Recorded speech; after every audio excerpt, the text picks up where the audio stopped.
출애굽기 4장 34절부터 38절까지 봉독해 드리도록 하겠습니다.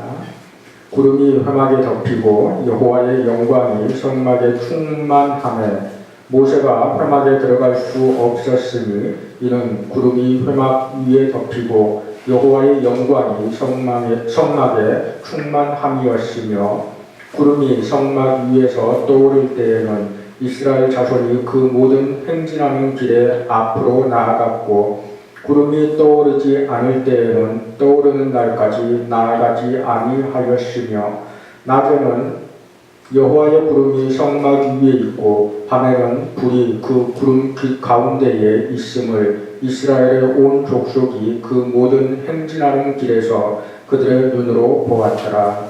아멘. 하나님 말씀을 받겠습니다.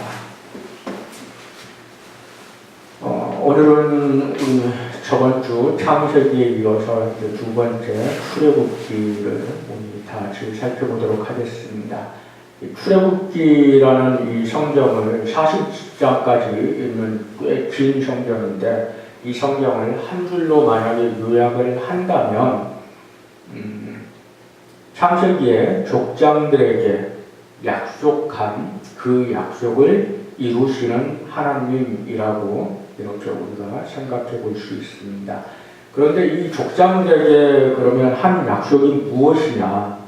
족장들의 후손들을 통해서 큰 민족을 이루겠다라고 했던 것이 하나님께서 창세기에서 족장들에게 했던 그 약속입니다.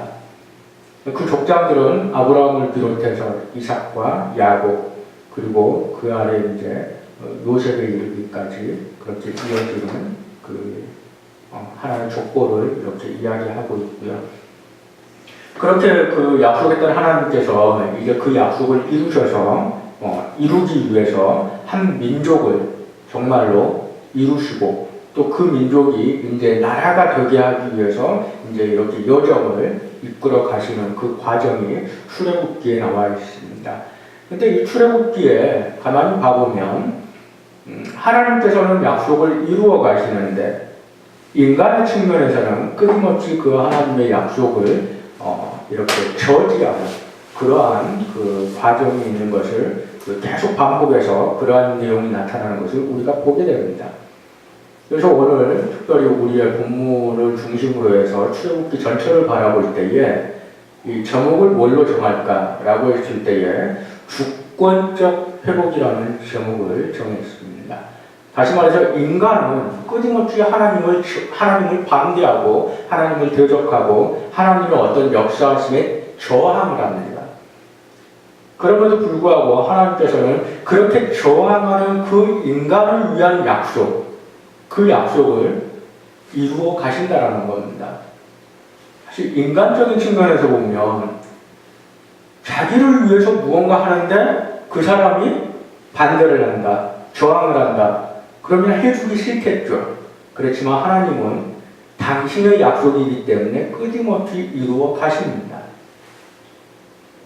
비록 그를 위해서 했는데 그가 저항을 한다 할지라도 하나님께서는 자신이 한 약속이기 때문에 자신의 약속을 지키신다는 겁니다. 그래서 하나님께서 약속을 지키시는 방법은 그 어떤 측면을 바라보면 그것은 주권적인 행하심입니다. 네가 응하면 내가 행할 것이고 네가 응하지 않으면 나도 안 하겠다가 아니고 네가 하든지 말든지 네가 나한테 응하든지 말든지 나는 내가 약속했으니까 나는 이루겠다라고 하시면서 이렇게 가시는 것이 하나님의 방법이라는 겁니다. 지금 이 출애굽기의 배경을 보면 그 당시에 고대 근동 지방에 가장 강력한 국가로 우리가 이집트를 꼽을 수가 있습니다. 우리 성경에 나와 있는 애굽이죠. 가장 강력한 국가에 그 왕이 하나님이 약속을 이루시는 그 앞길을 철저하게 막았습니다. 바로가 하나님 앞에 얼마나 저항했는지 하나님의 명령을 하나님이 내 백성을 보내라고 했을 때에 얼마나 그 앞에 가로막아 반대를 했는지 저항을 했는지 우리가 성경 속에서 보게 됩니다. 바로뿐만 아니고 이스라엘 백성들이 광야에 나왔을 때에 광야에 거주하는 수많은 민족들이 얼마나 치열하게 이스라엘 백성들과 전쟁을 치르기까지 그렇게 저항을 했는지 우리는 발견하게 됩니다. 여기까지는 그나마 이해가 됩니다. 왜? 하나님의 백성이라고 그렇게 지명한 그 이스라엘 백성의 반대편에 서 있는 그런 민족들이고 그러한 존재들이기 때문에 그들이 저항하는 건 그나마 이해가 돼요.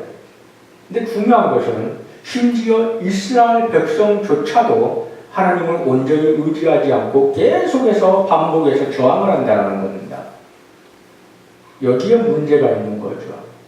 하나님이 이스라엘 백성을 지명하고 내가 너희의 하나님이 되고 너희는 나의 백성이 되리라 라고 그렇게 선언하시고자 이 백성을 끌어내신 건데 출애굽시키신 것인데 그 이스라엘 백성들조차도 하나님을 온전히 섬기고 믿지 못하고 끊임없이 저항을 합니다. 이러한 저항 가운데서 모든 사람들이 하나님의 그 계획하신 그 계획 약속을 이루시는 그 과정에서 반대하는 와중에 하나님께서 그 약속을 끝까지 이루어 가신다는 측면에서 바라보면 이 제목은 주권적 회복이라는 그 제목이 타당하다는 것을 우리는 생각할 수 있습니다. 세부적으로 출애굽기의 내용을 보면 그 안에 얼마나 하나님께서 주권적으로 그렇게 역사하셨는지를 우리는 발견하게 됩니다. 출애굽기 1장부터 4장까지 모세에 관한 그러한 내용이 기록되어 있습니다. 모세가 탐생하고 그리고 모세가 어떠한 사건을 통해서 그 살인하는 그런 사건을 통해서 애굽에서 도망가고 바로의 손에서 도망가고 그리고 다시 하나님께로부터 불림을 받은 그 과정까지가 1장에서 4장까지 나와 있습니다. 그 각각의 과정을 살펴보면 그 안에 하나님의 주권적인 그러한 그 역사심이 있지 않았다면 사실 모세라는 사람이 존재할 수도 없었을 것이요. 그 모세가 다시 하나님에 의해서 애굽에 돌아오는 것조차도 불가능했을 것이라는 사실을 우리는 발견하게 됩니다. 탄생을 한번 살펴보시기 바랍니다. 모든 이스라엘 백성의 그 아이들은 죽을 수밖에 없는 그런 환경 속에서 모세는 갈대상자에 담겨서 그 강에 그냥 흘려 보내는 선택을 당한 그런 연약한 아이였습니다. 그 수많은 사람들 중에 바로의 그 딸의 그 손에 건짐을 받고 그가 궁중에 들어가서 그 안에서 자라나게 됐다라는 것, 이것은 하나님의 그 역사하심이 아니고서는 불가능에 가까운, 정말 불가능하다라고 그렇게 우리가 단정지어야 되는 그러한 사건입니다. 그가 살인을 저지르고 애굽에서 도망갔다가 다시 돌아오는 과정도 한번 보시기 바랍니다.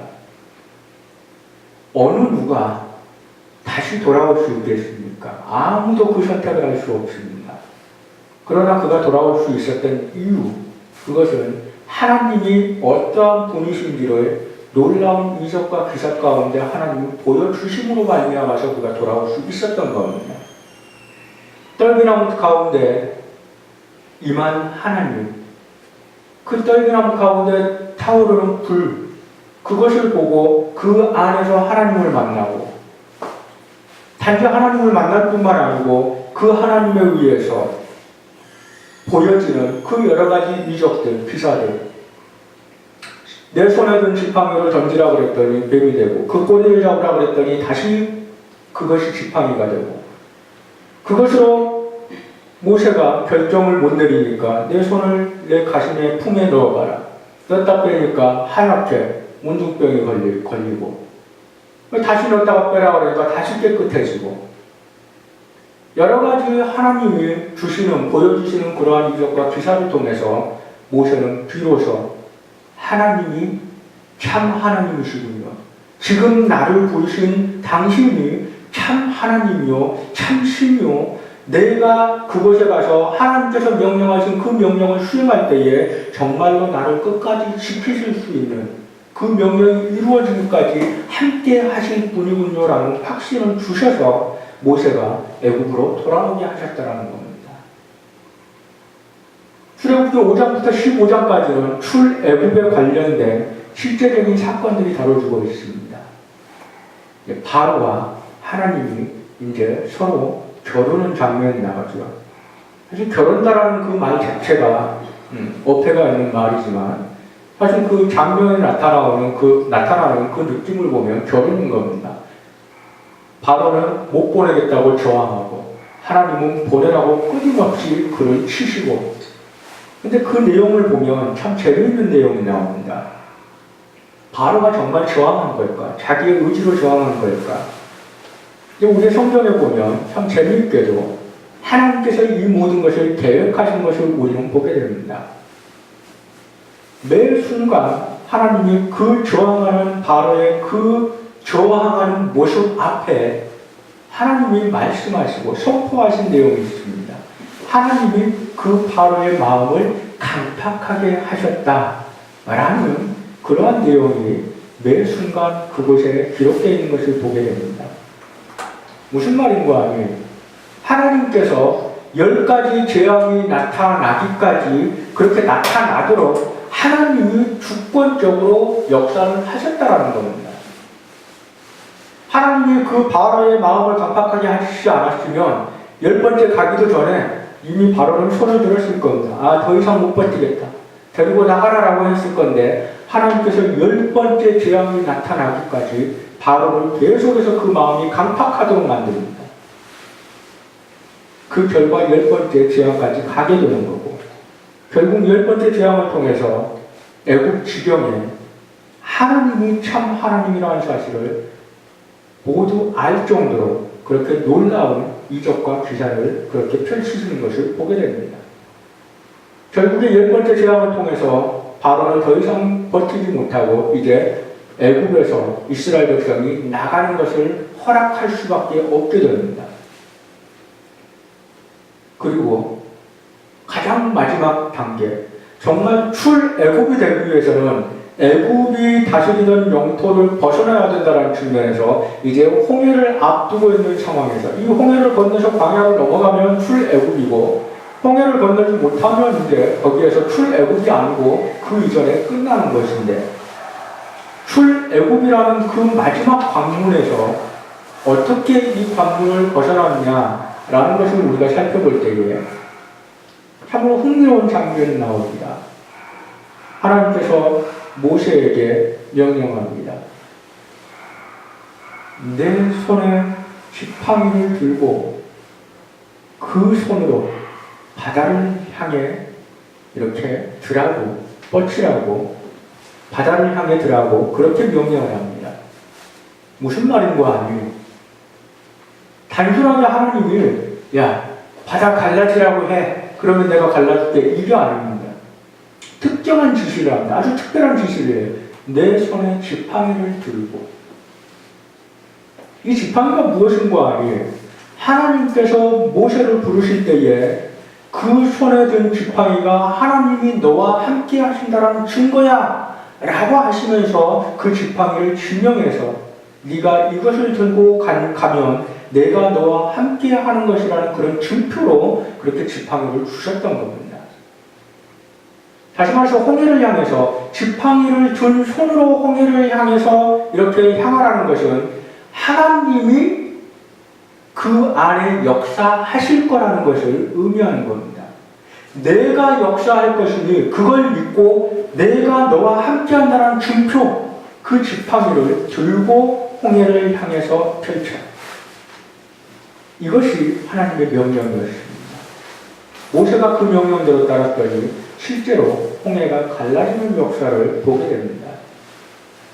무슨 말인가 하니 출애굽의 그 과정도 하나님이 주권적으로 역사하셨지만 마지막 관문을 넘어가는 것도 아주 철저하게 하나님의 능력에 의해서 모든 것이 이루어졌다는 것을 우리가 확인할 수 있도록 하나님께서 역사하셨다는 겁니다. 16장부터 18장까지는 이제 광야로 넘어간 이스라엘 백성의 그 모습이 나타납니다. 그런데 이 세 장에 불과한 그 내용 가운데 수도 없이 이스라엘 백성이 하나님을 대적하는 모습이 나옵니다. 물이 없다라고, 우리를 광야에서 목말라 죽게 하려고 이곳에 이끌어냈냐고 그렇게 저항하는 그 이스라엘 백성들이 나옵니다. 그래서 마라의 쓴물을 달게 만들어서 그 이스라엘 백성들에게 먹입니다. 먹이고 났더니 이제는 애굽에서 우리가 풍족한 고기와 넘치는 떡을 먹었는데 이곳에서 우리를 죽여서 굶주려서 죽게 만들려고 이곳에 이끌어냈냐고 또 불평불만을 합니다. 그 불만을 토로하는 그 백성들에게 하나님께서 만나를 주시고 저녁에는 메추리를 보내셔서 고기를 먹이십니다.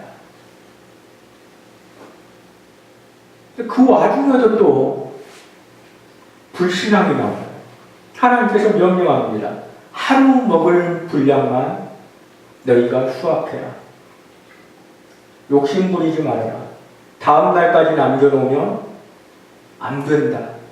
그런데 다음 날까지 남겨놓는 사람들이 꼭 나옵니다. 다음 날까지 남겨놨더니 썩어서 냄새나고 그래서 모세를 통해서 책망을 받습니다. 여섯 번째 날에는 다음날 안식일에 일하는 것이 금지되어 있기 때문에 다음날 먹을 양식까지 미리 수확해놔라. 여섯 번째 날은 이틀 것을 수확해도 된다라고 명령을 내립니다. 그렇게 허락을 합니다. 그 말씀을 따라서 수확하면 다행인데 꼭 보면 수확 안 하고서 그 다음날 또 구하러 나가는 사람이 있습니다. 광야에 나가지 말라고 했는데 왜 이렇게 하나님 말씀을 안 듣는지 리비딤에 이르러서 또다시 물이 없다고 또다시 똑같은 불평을 합니다. 그래서 리비딤에서 또다시 반석을 쳐서 그것에 물을 흐르게 해서 이스라엘 백성에게 물을 마시게 합니다. 수없이 많은, 정말 셀 수 없이 많은 이적과 기사를 그들이 이미 맛보았음에도 불구하고 순간순간의 그 고통 앞에서 그들은 끊임없이 하나님을 의심하고 하나님 앞에 불평, 불만, 우리를 죽이려고 이곳에 인도하여 냈느냐라고 그렇게 저항하는 것을 우리가 보게 됩니다. 그 불평과 불만, 그 저항에도 불구하고 하나님은 묵묵히 그들을 인도하여 가십니다. 마지막 장면에 보면 리비딤에서 아말렉과 전쟁하는 장면이 나옵니다. 그 장면을 보면 그것도 역시 하나님께서 주권적으로 역사하신다라는 것을 우리에게 확실하게 보여줍니다. 하나님께서 모세에게 명령하십니다. 내 손에 지팡이를 들고 산에 올라라. 우리는 쉽게 이 하나의 장면을 떠올리면서 너무나 그 장면을 왜곡하는 결론으로 이를 때가 많습니다. 모세가 지팡이를 들고, 아니면 여기 지팡이도 아예 빼버립니다. 그냥 모세가 손을 들고 기도를 열심히 하면 이스라엘 백성이 이기고, 그 손이 내려가면 이스라엘 백성이 지고, 그런 식으로 그 아말렉과의 전쟁의 장면을 보통 해석을 해버립니다. 근데 그것이 아닙니다. 모세는 손에 지팡이를 들고 그가 언덕 위에 올라가서 서고, 그리고 이스라엘 백성들은 밑에서 아말렉 백성들과 전쟁을 치릅니다. 모세의 손이 올라가면 이스라엘 백성이 이기고 그 손이 내려가면 전쟁에 지는 것을 확인하게 됩니다.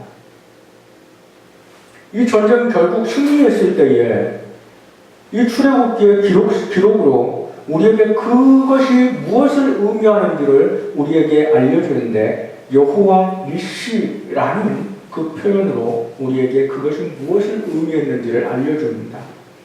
여호와 니시라는 것은 여호와는 나의 깃발이다 라는 의미입니다. 무슨 말인 거 아니에요?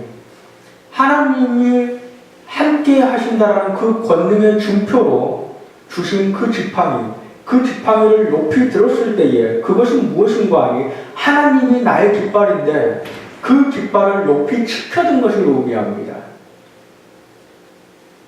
내려왔을 때는 깃발이 내려가는 것을 의미하겠죠.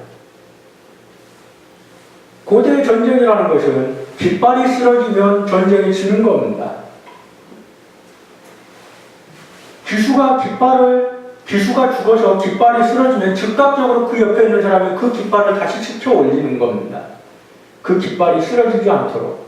깃발이 서 있을 때에 군사들은 끊임없이 죽을 때까지 싸웁니다. 그렇지만 깃발이 쓰러지고 더 이상 깃발이 세워지지 않으면 모든 군사들이 그 깃발의 쓰러짐을 볼 때에 그 즉시로 전쟁을 멈춥니다. 깃발의 그 의미가 전쟁의 승패를 표시하는 것입니다. 모세가 지팡이를 높이 들고 있다는 것은 깃발을 지금 높이 세우고 있다는 겁니다. 근데 그 깃발을 세우고 있다는 것이 도대체 무엇이냐? 여호와께서 우리의 깃발이다. 여호와께서 우리를 위해서 싸우신다라는 의미였다라는 겁니다. 결국 여호와께서 싸우셔서 그 전쟁에 승리를 하십니다. 그리고 그 승리한 이스라엘을 이제 시내산까지 인도에 가십니다. 물론 그 와중에 이제 모세의 장인 위드로가 와서 백성들을 재판하는 그 지혜를 더하는 그 과정이 있기도 합니다. 그것을 넘어서서 19장부터 23장까지 이제 시내산에 도달해서 그곳에서 하나님과 이스라엘 백성이 언약을 맺는 장면이 나옵니다. 그리고 하나님께서 이스라엘 백성에게 십계명을 줍니다. 정확히 말하면 모세에게 주는 거죠. 모세가 시내산에 올라가서 하나님께로부터 십계명을 받습니다. 하나님께서 하나님의 주권으로 하나님께서 정하신 법을 주십니다.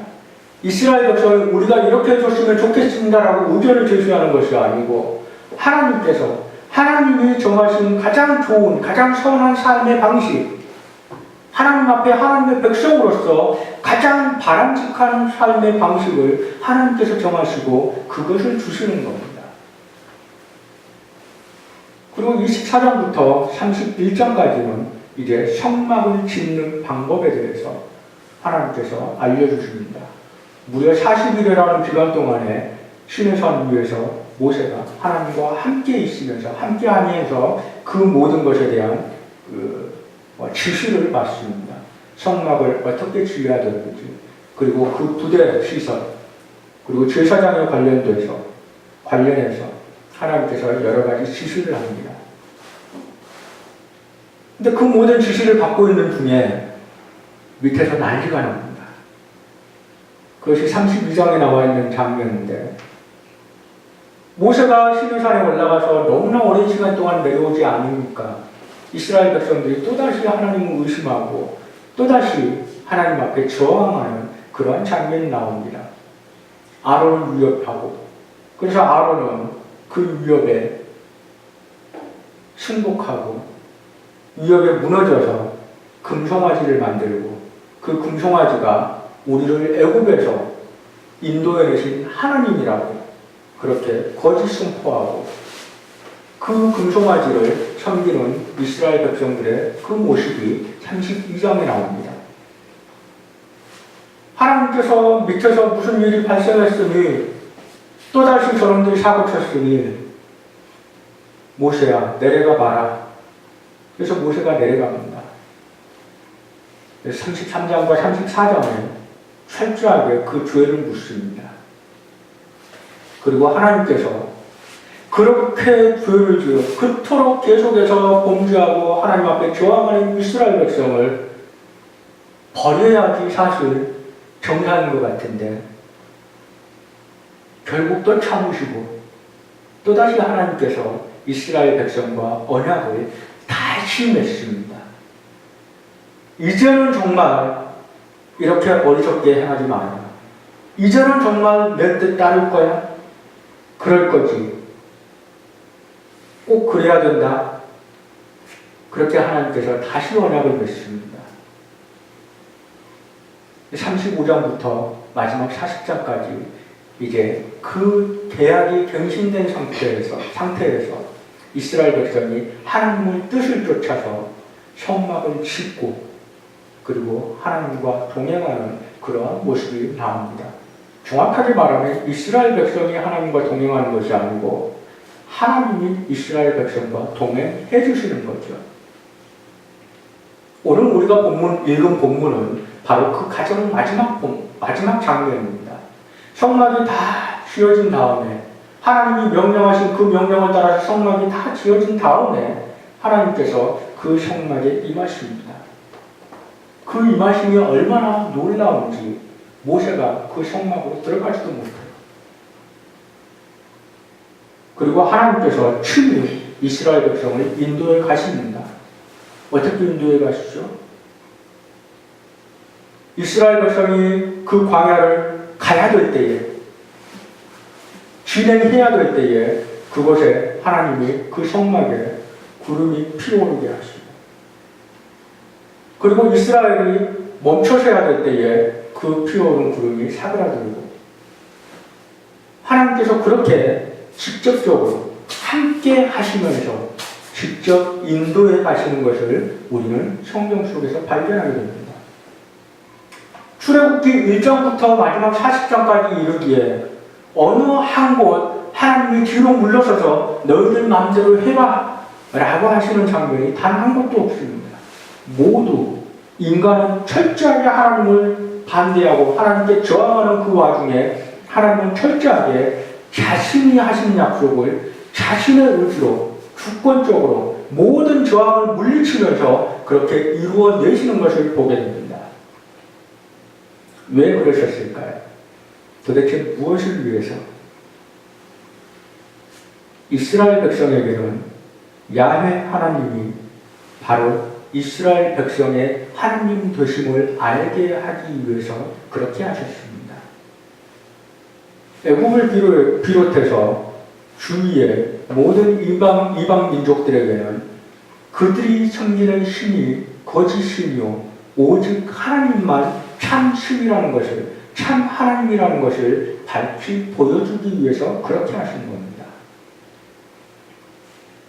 결론적으로 우리가 생각해 보면 출애굽기에 그 해방이라는 것은, 이스라엘 백성이 애굽에서 해방됐다라는 것은 단순하게 한 국가의 노예로 있다가 그 노예의 상태를 벗어났다라는 측면의 해방을 넘어서서 거짓 신들의 그 어떤 영향력 아래에 묶여 있다가 거짓 신들의 그 영향력을 벗어나서 참 하나님, 오직 한 분 참 하나님이신 그분의 품 안으로 옮겨갔다라는 측면에서의 해방인 것입니다.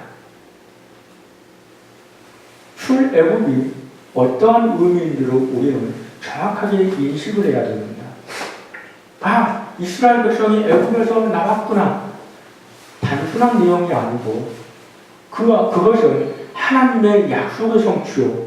그 약속의 성취가 궁극적으로 의도하는 바는 바로 거짓 신을 섬기던 그 자리에서 참 신이신 참 하나님이신 그분이 다스리는 영역으로 넘어온 것을 의미했다는 것을 우리는 분명히 인식해야 됩니다. 그렇다고 한다면 출애굽기는 거기에서 끝나는 것일까요? 아닙니다. 출애굽기는 단순하게 한 민족을 인도함으로 끝나는 내용이 아니고 출애굽기는 가야 될 방향을 지시하고 있습니다. 우리가 읽지는 않았지만 출애굽기 12장 46절에 보면 애굽에서 마지막 하나님이 그 내리신 재앙에 관련된 내용이 나와 있습니다. 바로 어린 양에 관련된 내용입니다. 어린 양을 잡아서 그 피를 좌우 문설주에 지방에 바르고 그리고 그 어린 양을 이제 삶아서 먹는데 중요한 것은 12장 46절에 그것을 먹을 때에 뼈를 꺾지 말라라는 지시가 나옵니다. 근데 이것이 무슨 의미냐면 나중에 요한복음 19장 36절에 그것이 의미하는 바를 나타내고 있습니다.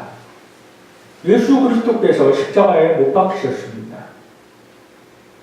근데 그 당시에 십자가에 못 박힐 때에 안식일까지 그 시신이 나무에 달려있는 것은 그 당시에 유대인 풍습에 어떤 저주의 그러한 의미로 받아들여지기 때문에 안식일이 이르기 전에 십자가에서 이미 죽어가지고 내려와야 되는 상황이었습니다.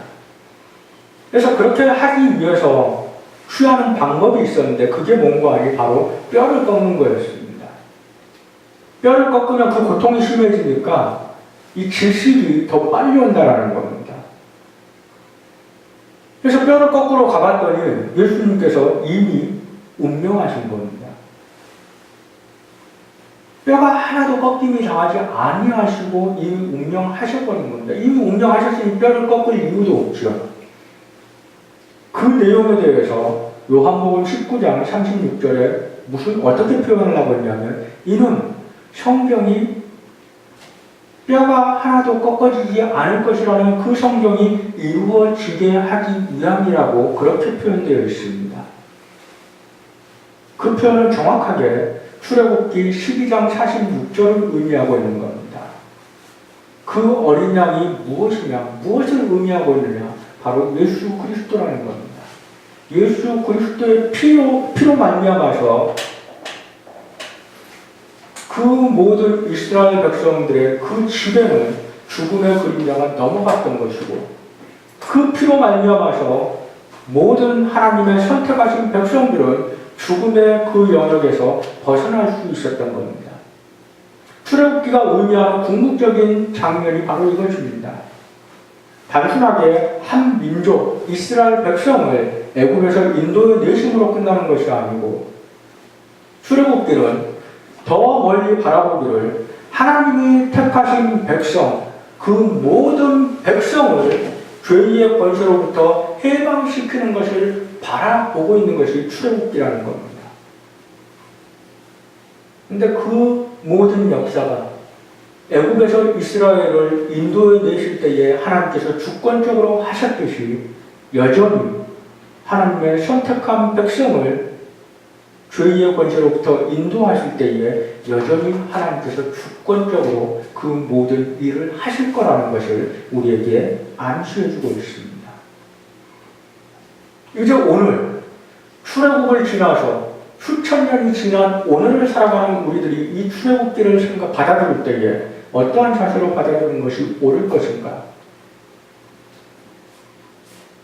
출애굽기가 지향했던 오실 예수 그리스도, 택하신 모든 백성을 구원하시기 위해서 오실 예수 그리스도를 우리에게 보여줄 때에 우리는 그 출애굽기를 읽으면서 오신 예수를 바라보게 됩니다. 이미 오신 예수, 이미 그분이 오셔서 오신 그분이 우리의 죄의 문제를 해결해 주시고 이제는 우리와 함께 하시면서 죄의 문제가 해결된 자답게 그리스도인답게 하나님의 자녀답게 살아갈 수 있도록 그 삶을 누릴 수 있도록 우리 안에 끊임없이 역사하시는 하나님으로 그것도 주권적으로 그렇게 역사하시는 하나님으로 우리는 그분을 바라봐야 된다는 겁니다.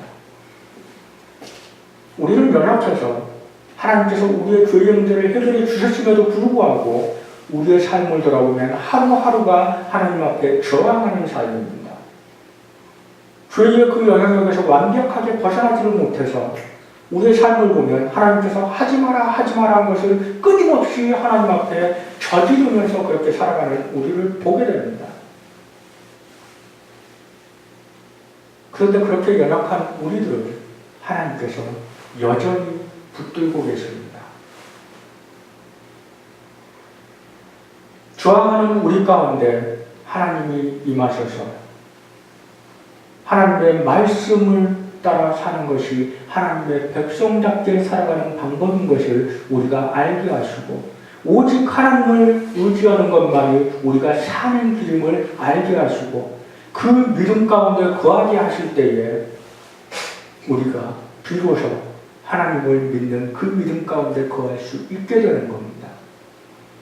그리고 우리가 그 자그마한 믿음, 그 연약한 믿음을 우리 가운데 소유하고 있을 때에 하나님은 우리 안에 임하셔서 우리를 성전 삼으시고 그 믿음, 그것도 내가 가진 믿음이 아니요 하나님께서 허락하신 그 믿음을 가질 때에 그것을 의롭게 보시면서 우리 안에 성전 삼아서 우리 안에 임하시고 우리와 동행하시면서 우리가 그리스도인의 삶을 살도록 오늘도 붙들고 계십니다.